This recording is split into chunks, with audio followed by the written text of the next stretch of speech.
Hey guys, what's up? NPS3D here and welcome back to another exciting visual effect tutorial.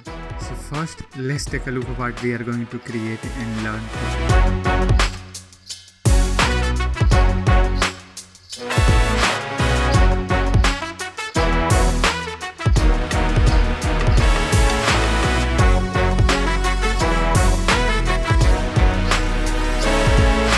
Hope you really enjoy the preview, and then now let's see how we will make it. I would like to introduce one of my amazing course, Modern Visual Effects. So if you are interested to learn visual effect and you are new to this field and you want to learn also Blender by creating these visual effects, I will highly recommend to check Modern Visual Effect. It has total 7 different chapters, 5 different effects, and 2 chapters are dedicated for the basics, just like the first chapter is for the basics, second chapter is all about the tracking, and rest 5 is dedicated to different visual effect like green screen, how you can do and composite 3D object into real world. And also recently I included the iPhone visual effect, which has 37 million views on Instagram, and I share all the step-by-step tutorial into my new course. So yeah, you can go there and check it. So here I'm using Blender 4.0 and I will go to the plus icon visual effect and choose motion tracking. Here I will load my clip, and first thing first I will click on this set scene frame and it will modify the end frame rate according to my video footage, and then I will click prefetch and it will load this video into Blender memory. And once this bar is done, now you can play it real time and you can see. I will provide this video footage for practice. You can download it from my video description. So here if you'll observe, our camera is still and this hand or this object is moving. So honestly we should do the object tracking because we are going to focus on the object movement. But here since our camera is still, I am trying to track this one and replicate this motion into our camera, so indirectly it will behave like we tracked the object. So that way our camera will move according to this movement and it will look like we have an good object tracking. Let's go to the first frame and choose normalize and change this motion model to perspective, and here I will make this correlation to 0.9. Control left click over here, choose track forward and it will track it. Same way I will do it multiple times until I get at least 8 markers. And once you see on some point if you lost this tracker, you should go one step backward, reposition it, and just do it one more time. So you can see, you can also select this tracker, press G and you can correct this, and boom, now we have enough tracking markers. So let's go over here and go to the solve panel. Let's click on this keyframe and solve camera motion, and it will take a moment and solve it. So now you can see we have 1.19 pixel error. So let's disable this. So I'll go to the track and here go to the camera and go to the lens, and this focal length is 24. Let's go around 32 and solve camera motion, and now you can see. So basically if you have information about your camera, you can put your information over here lens section and it will do the job, or sometime you should tweak and check it. So let's go with the 35, looks fine for me. And next let's click on setup tracking scene, and you will notice we have everything like foreground, background, light, camera, cube, plane, etc. So let's go to the layout panel and go to the camera panel, and here this is good. The frame rate I should change this 29.97 because our video frame rate is this, and I will simply select this plane S to scale it down, and same I'll do with the cube. And let's check our movement, and you will notice this is not behaving well. Let's go to the motion tracking once again, select this and make this origin, and I can select 3 markers and I can make it floor. And now I'll go to the layout and I will simply scale it down, and also the cube. And for the scale, controlling the scale, I can also select this origin and another point and just go here and set scale, so it will modify the scale accordingly. Again select this one, middle one, and make it set origin.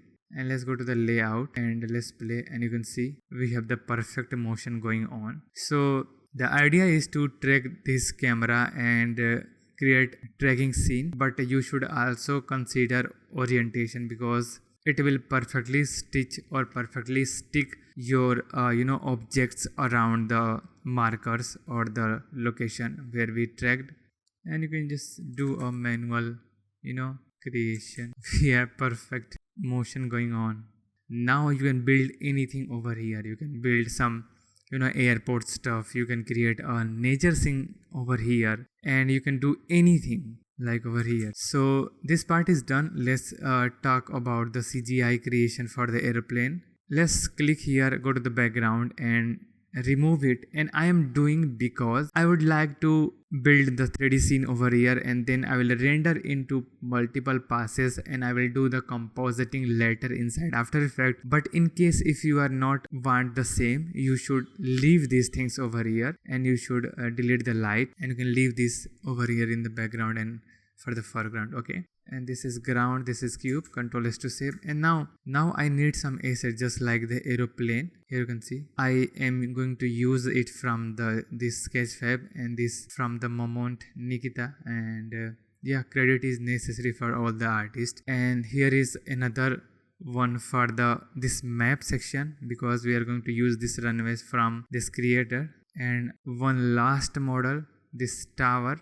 You should pick another one if you want. This from this creator. So once you download, you can just start creating and start importing. So let's do it. And one thing I also want to mention, let's go to the rendered mode and change this to the cycles GPU, and disable motion blur and go to the film and enable transparent. And I will select the camera properties and viewport display and make it 1 over here, and for the background enable opacity 1. Let me disable this. So now you'll notice this ground plane is behaving like a shadow catcher. So I will select this ground plane, go to this object properties and go to the visibility and disable this shadow catch. Now we will get our plane back in. So let's go to the solid view and let's start importing and let's start creating the scene. Let's go to the file, import, and I guess I downloaded everything in GLTF format. So first I think this is okay, so I will select the model, import, and I will press M and move this everything into a new collection called runway.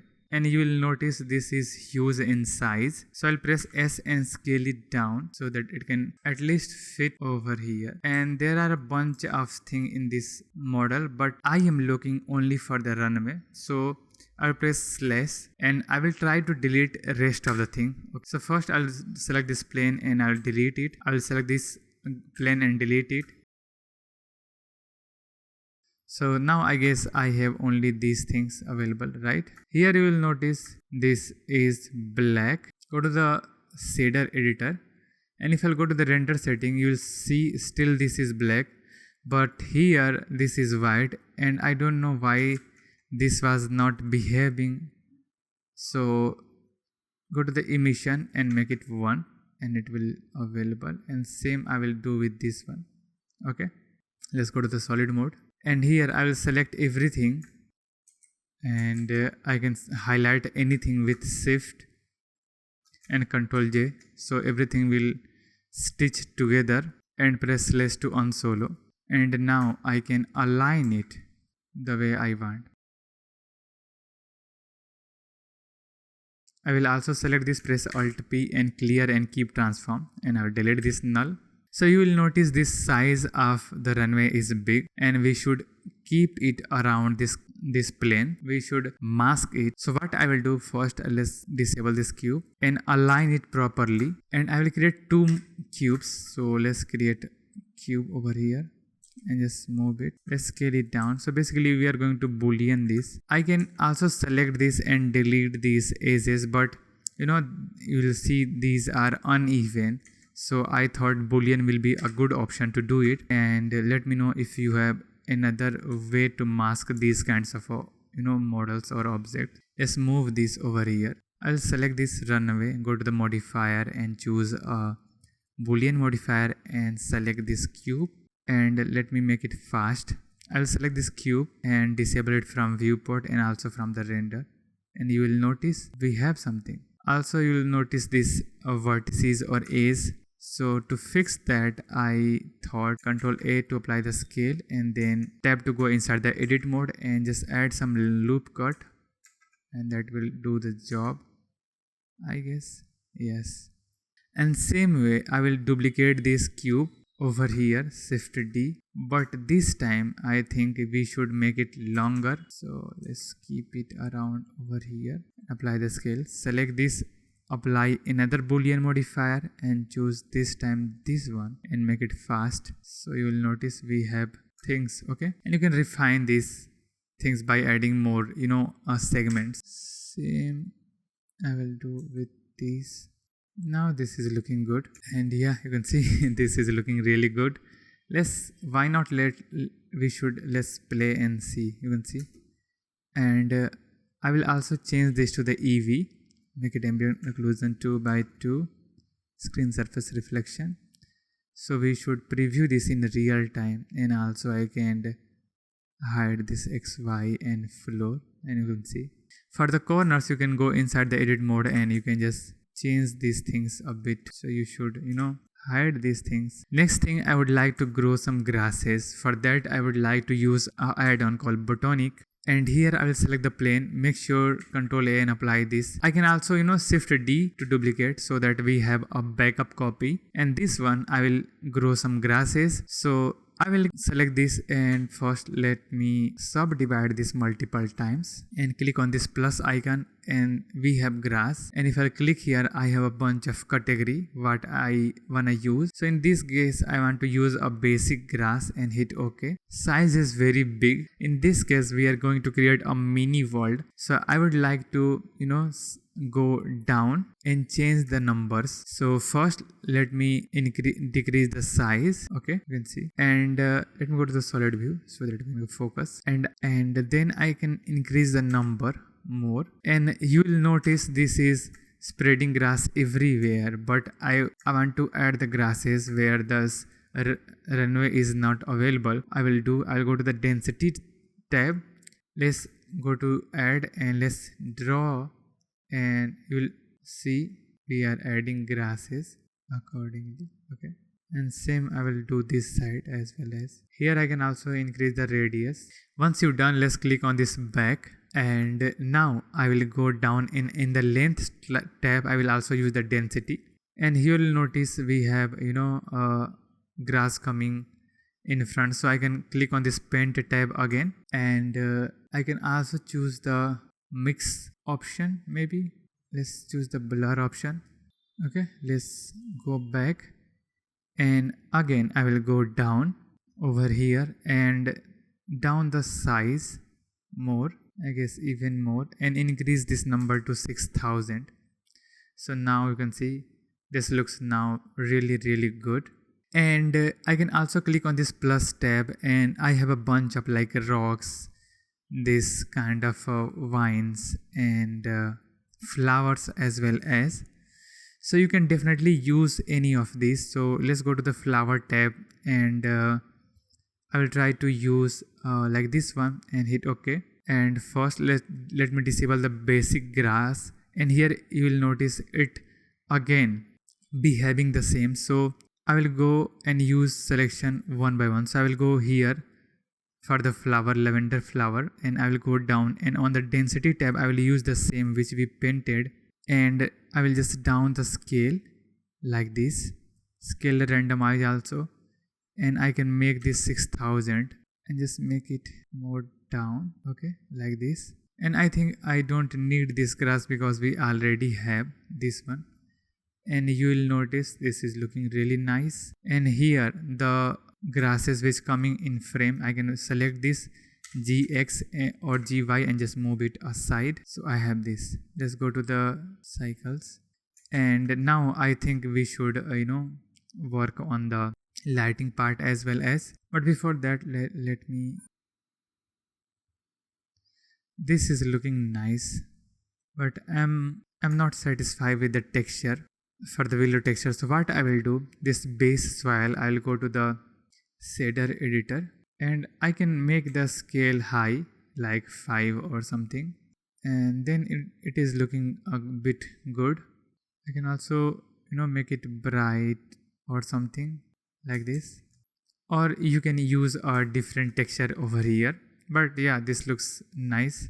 I'll go to the file, import, and choose GLTF, and I have aeroplane, and I will just import it. Press M and move this into a new collection called aeroplane. I just scale it down, I guess. Yeah, this is huge, so I will just scale it down until it comes on the runway, and you can see, and you can add all kind of animation over here.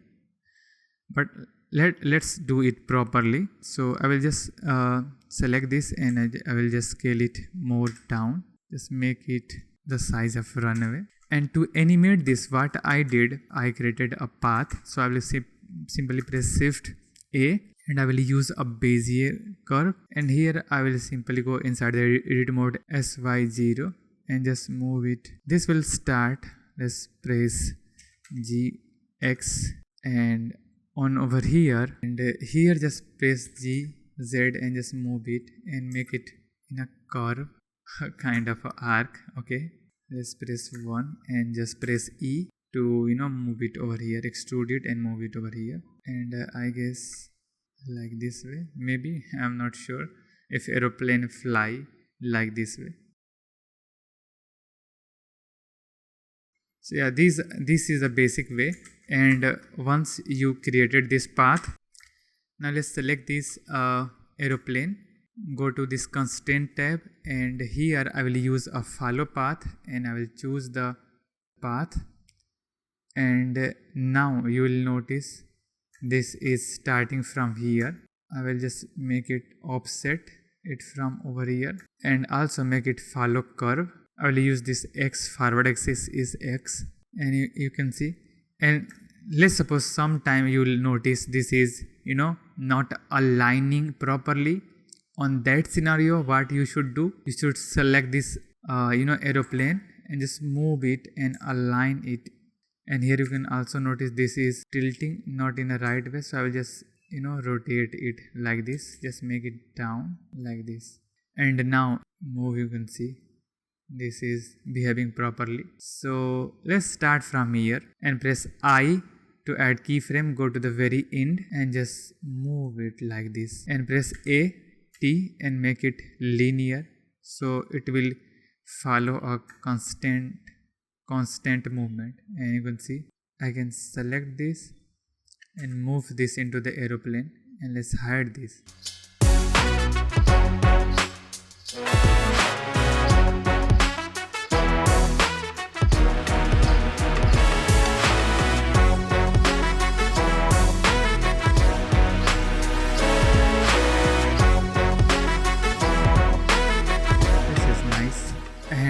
You can build anything over here. So let's focus on the lighting part. So let's go to the render, and here I will just disable this scene world, and let's load a HDRI, and I will try to use a indoor one, maybe this one. And I can also add some additional light. So let me see if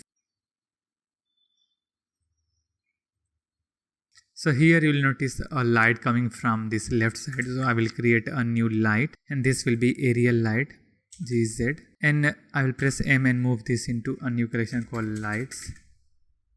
And here I'll just make this 2, and I created a soft light over here, and I can go to the color management, and here I will change this to the AGX, and yeah, I will simply shift D to duplicate this light and just make it sideways, and just bump the intensity around 50 or maybe like 150, just to see what is working. And I can create another light over this side, like this position, and you can just make just down the light size. And later, if you want, you can just increase the overall environment lighting like this way, so you have a good looking lighting setup. And you can also boost the light strength also in compositing if you want. I just make it 2 over here, and you can also select these parts individually, and you play with the shader. Like I just want to make it dark. For this one, I can also just make it a bit off, and I can also select the plane, add hue and saturation node over here, and make the value 0.5. So yeah, there are a bunch of things which you can control. Okay, so you can see this looks really nice, and definitely you can add some additional airport stuff on the side so it will look more believable. But right now this is the way where you can combine your 3D artworks and make them alive into real world. So yeah, I hope you really enjoy the tutorial, and you can consider subscribing our channel. You can join the Patreon where you can download this project file. So yeah, thank you so much for your valuable time, and I hope it was worth it for you and you really learned something today from this tutorial. I am in Page 3D and I will see you next time. Until then, keep working, keep smiling, and bye bye and take care.